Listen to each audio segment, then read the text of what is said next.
وقتی امز دورت مثلا پشتی هەڵبژارتنی عراقی و سەرکەفتنا گروپا سەدر یا گۆهشکەرە و زەلال گوت و ئەس جار ترکێک وا گروپا و حەجدا شعبی ناکم ئەوەی گرێدای ئیرانێنا ددۆ پارتی دەموقراتی کوردستانی عراق وەقی خیانەتا کەرکووکێ و ئەو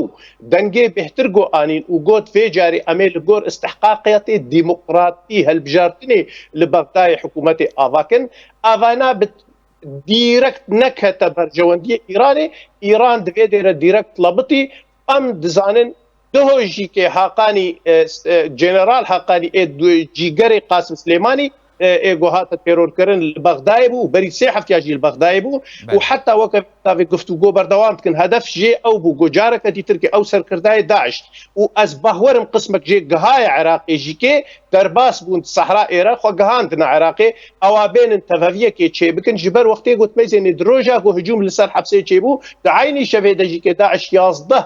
عسکری عراقی تێرۆر کرد یانی لەیستک معنات و گرێدانێک هەمی دەڤەرا دەبە دوورە هەبوو ددۆ پەکێکی چما کەتەناوا پلانێ دەبهشکەرە و زەلال یعنی نەڤە شارتیاڤنا نکارن عەلامی خۆدا و بگوتنا ئەم سەرکەتن سەرکەفتن ئەسڵەن تونەیە کەسێکی تێرۆر دندروێتەدا ئێسیر هاتنە هەڤالێ تەکوشتنەوە ئێسبە حەقیقەت زەلابی شهات تەکوشتن پەکێکی دناو ملەتە پشتی گۆبرچیبوون و فەقیرتی و تالانکردن و ڕەڤاندنا زارۆکە ملەت ئێدی چارعێدە نەما قبولکردن بڤی شێوەیە گۆهاتەکردن ئێجارەکەتی دەوێ ملەتێ کورد بگرن ئێ ملەتێ کورد سەرکوت بکن و ئێجارەکەتی ترکێ ڤەگەرن ئەم سەرکەتن ئەv ئارمانجێ وەکت بێ